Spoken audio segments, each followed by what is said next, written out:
ایک دفعہ کا ذکر ہے کہ ایک گھنے جنگل میں ایک بندر رہتا تھا۔ بندر اپنی ذہانت اور حاضر دماغی کی وجہ سے پورے جنگل میں مشہور تھا۔ وہ باقی بندروں سے بہت مختلف تھا کیونکہ وہ نہ صرف اپنی زندگی کے مسائل خود حل کرتا بلکہ دوسرے جانوروں کی مدد کرنے میں بھی پیش رہتا۔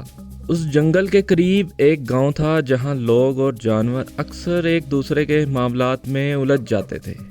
گاؤں والے کہتے کہ جانور ان کے پھل چراتے ہیں اور ان کی فصلوں کو نقصان پہنچاتے ہیں، اور جنگل کے جانور شکایت کرتے کہ گاؤں والے ان کے درخت کاٹ کر ان کے گھر برباد کر رہے ہیں۔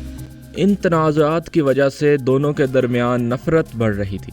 بندر چاہتا تھا کہ کسی نہ کسی طرح ہم جانوروں کی انسانوں سے صلح ہو جائے تاکہ علاقے میں امن قائم رہے۔ چنانچہ سب سے پہلے بندر نے جنگل کے جانوروں کو اکٹھا کیا اور انہیں سمجھایا کہ نفرت کا انجام ہمیشہ نقصان دہ ہوتا ہے۔ پھر اس نے گاؤں کا دورہ کیا اور وہاں کے لوگوں کو بھی اپنی بات سمجھائی، لیکن دونوں طرف کوئی بات ماننے کو تیار نہ تھا۔ ایک رات بندر نے ایک خواب دیکھا۔ خواب میں ایک بوڑھا بندر آیا اور اسے کہا، تم بہت ذہین ہو، اگر تم چاہو تو گاؤں اور جنگل کے درمیان صلح کروا سکتے ہو۔ تم یہ ایک کام کر لو تو جنگل میں امن قائم ہو جائے گا۔ بندر نے صبح اٹھ کر اس خواب کو بہت سنجیدگی سے لیا اور فیصلہ کیا کہ وہ یہ کام ضرور کرے گا۔ بندر نے سوچا اگر لوگ اور جانور ایک دوسرے کے فائدے دیکھ لیں تو شاید ان کی رائے بدل جائے۔ اس نے ایک منصوبہ بنایا۔ اس جنگل اور گاؤں کے قریب ایک دریا تھا۔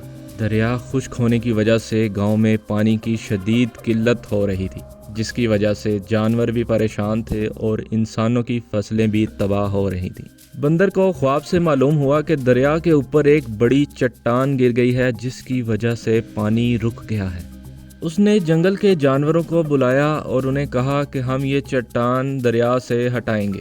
سب جانوروں نے کام شروع کیا۔ ہاتھیوں نے اپنی طاقت سے چٹان کو ہٹانے کی کوشش کی، مگر وہ بہت بھاری تھی۔ بندر نے سمجھا کہ صرف طاقت سے مسئلہ حل نہیں ہوگا۔ اس نے جنگل کے بندروں کو رسی بنانے کا کہا۔ انہوں نے درختوں کی شاخوں اور بیلوں سے ایک مضبوط رسی بنائی۔ پھر بندر نے گاؤں کے لوگوں کو بلایا اور ان سے کہا کہ وہ بھی مدد کریں۔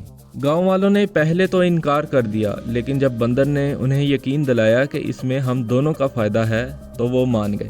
گاؤں کے مضبوط لوگ اور جنگل کے جانور مل کر چٹان کو ہٹانے میں کامیاب ہو گئے۔ پانی دوبارہ سے بہنے لگا اور گاؤں والوں کی فصلیں دوبارہ سبز ہو گئیں۔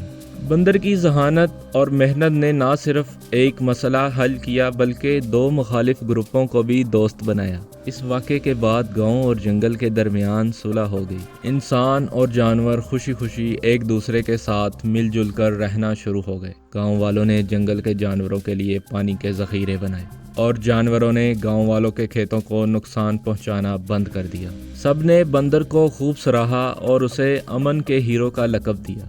دوستو، اس کہانی سے یہ سبق ملتا ہے کہ عقل، اتحاد اور تعاون سے بڑے مسائل حل کیے جا سکتے ہیں۔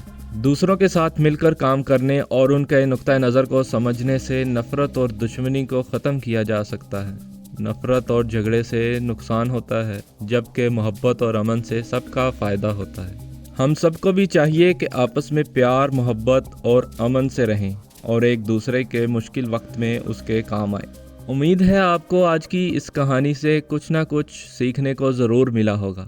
اگر ویڈیو اچھی لگی ہو تو ویڈیو کو کر دیں لائک اور چینل کو کر دیں سبسکرائب تاکہ مزید ویڈیوز آپ تک پہنچتی رہیں۔ اگلی ویڈیو تک اجازت دیں۔ اللہ آپ کا حامی و ناصر ہو۔